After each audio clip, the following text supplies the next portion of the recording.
Olá pessoal, tudo bom? Vamos lá então com mais um Você Acredita? Você acredita que na região mais ao sul do país o racismo é maior do que nas demais regiões? Bom, em primeiro lugar vamos entender um pouquinho então o como que essa ideia pode ter surgido, em primeiro lugar, o que é racismo, né? Basicamente vamos entender o racismo como uma desvalorização da pessoa em função não somente da sua etnia, mas também com relação à sua cor de pele. Isso se deve porque nós podemos colocar a questão de racismo, um racismo científico, né? Um racismo em que as pessoas trazem no seu DNA, né? Na sua configuração biológica genética, características que perpetuarão gerações, como por exemplo o negro, o preto. O preto ele é preguiçoso, o preto ele é agressivo, o preto ele é indulgente, o preto, em compensação, é bom para trabalhar, né? Ele é bom para trabalhos pesados, ele é bom para lavoura, ele é bom, enfim, ele é bom para trabalho. Pensar? Não. Preto não pensa, porque a origem genética dele, o DNA dele, né, guarda então em sua memória genética, digamos assim, essas características mais... Opa! Dá para pensar então que essa ideia de racismo científico deseja de alguma forma em animalizar o preto? Como por exemplo um cavalo. O cavalo é ótimo, é fantástico para puxar arado, para carregar alguém em cima dele. Mas para pensar não, pensar não precisa. Pensar, cavalo não pensa. Então sim, essa era a mentalidade para essa origem genética, essa característica peculiar e comum a todos os pretos. Então tá. Já em compensação, o branco não. O branco ele era dotado de inteligência, de cordialidade, de capacidade de raciocínios, enfim, então deveria não fazer aqueles trabalhos pesados e ficar num patamar superior, onde nesse patamar superior ele então mandasse, né? Mandasse. Ok. 1888 houve então a abolição da escravatura, podemos dizer uma abolição formal, porque na prática não foi bem assim. Na prática houveram então algumas características que ainda classificavam aquele período de certa forma como ainda mantendo a escravidão. Por que eu falo isso? Ora, é simples. Esses escravos eles tinham um lugar para dormir, um lugar para trabalhar, tinham alimentação. Tá, tudo bem, péssimas condições, ok, mas tinha. Após esse período aqui, o que aconteceu? Turma, estão livres, podem ir. Ah, mas a gente sai sem nada? Sim, se vira. Vocês queriam liberdade, tá aí a liberdade de vocês. Então, pode-se pensar que esses homens livres, esses pretos livres, esses ex-escravos ainda, de alguma maneira, se sujeitariam a algumas situações vexatórias, humilhantes e próximos à escravidão para conseguir sobreviver? Cada um pensa por si. Maravilha, então, a partir desse momento também existiu aquela ideia, a pretensão do quê? De branqueamento da população brasileira. O que nós vamos fazer então? Pô, tem muito preto por aqui. Vamos importar branco.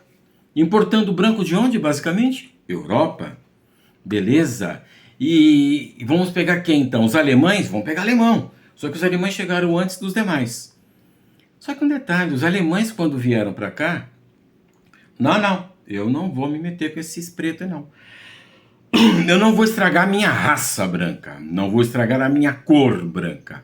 Então eu não quero. Vou trabalhar, mas não quero saber de me misturar com os pretos.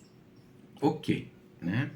Tanto que aqui no Rio Grande do Sul, onde estou atualmente há mais de 20 anos, talvez eu não consiga pronunciar corretamente, mas existe até hoje em algumas regiões mais isoladas, a expressão Schwarz. Schwarz.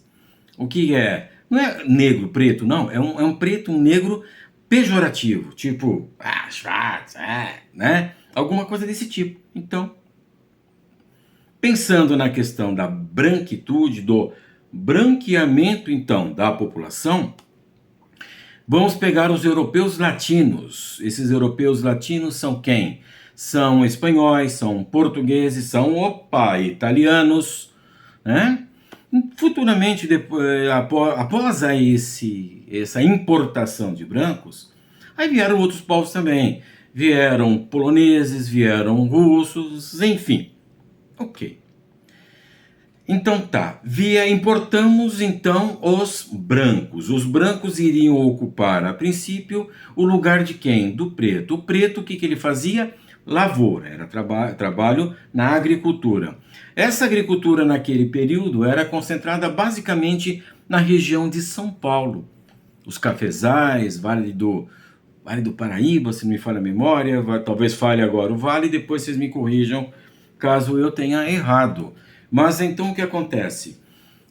Esses brancos vieram, São Paulo, Rio de Janeiro, sul de Minas também, muita produção, muita lavoura de café naquela época, então eles foram serem trabalhadores. Uma boa parte migrou mais ao sul do país. A colonização, se nós pegarmos então Rio Grande do Sul, Santa Catarina e Paraná, basicamente de europeus. Paraná, Santa Catarina, Rio Grande do Sul, a quantidade de pretos, de negros, ela é muito menor que em outros estados. Opa, deu certo então a branquitude, o branqueamento? Não, é expulsar os pretos realmente para mais distante daqueles centros, daqueles locais que eram mais visíveis. Tem um vídeo meu que fala sobre eugenia, tem um que fala sobre o surgimento das favelas no Rio de Janeiro, principalmente. Eu vou deixar o card aqui para vocês dão uma olhadinha. Então, os pretos expulsos então das terras e tiveram que ser expulsos depois das regiões onde eles tentaram se instalar, cortiços, favelas, bom, enfim, tem um vídeo falando sobre isso. Opa, peraí, então dá para pensar que a maior concentração de brancos ocorreu da metade do país, metade do Brasil para baixo. Vamos pegar ali norte de São Paulo, sul de Minas, abrangendo o Rio de Janeiro, descendo Paraná, Santa Catarina e Rio Grande do Sul? Sim. Sim, tá? Então essas regiões, pensando nessa questão, porque se tratavam de pessoas, na época, classificadas como elite, dinheiro, né? Elite financeira, a elite branca. Então é meio que natural que os investimentos em desenvolvimento da região do país ocorresse onde existissem mais brancos. Vamos pegar hoje em dia, vamos pegar a periferia, para onde esse preto foi meio que expulso. Tem investimento? Tem investimento social, investimento de infraestrutura, investimento de educação nessas regiões? Pergunta. E nas regiões mais centrais, onde, por exemplo, a predominância dessa elite branca, que particularmente eu não gosto de chamar de elite, eu chamo de burguesia e de ricos, né? Eu classifico elite como algo dentro daquele grupo, os melhores. Eu não sei se dá para colocar como melhores. Financeiramente, ok, mas eu prefiro me ater mais à questão social. Não há desenvolvimento. O desenvolvimento é mais nessa região das elites. Então, peraí. Brasil dividido no meio. Para cima, teoricamente, a grosso modo, para cima, preto, miscigenado, pobre. Para baixo, ricos, brancos. Talvez explique um pouquinho, então, porque a região sudeste, a região sul mais desenvolvida? Ok.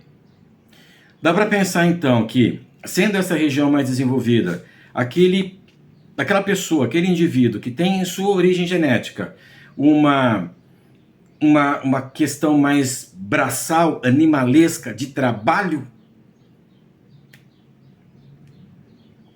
dá?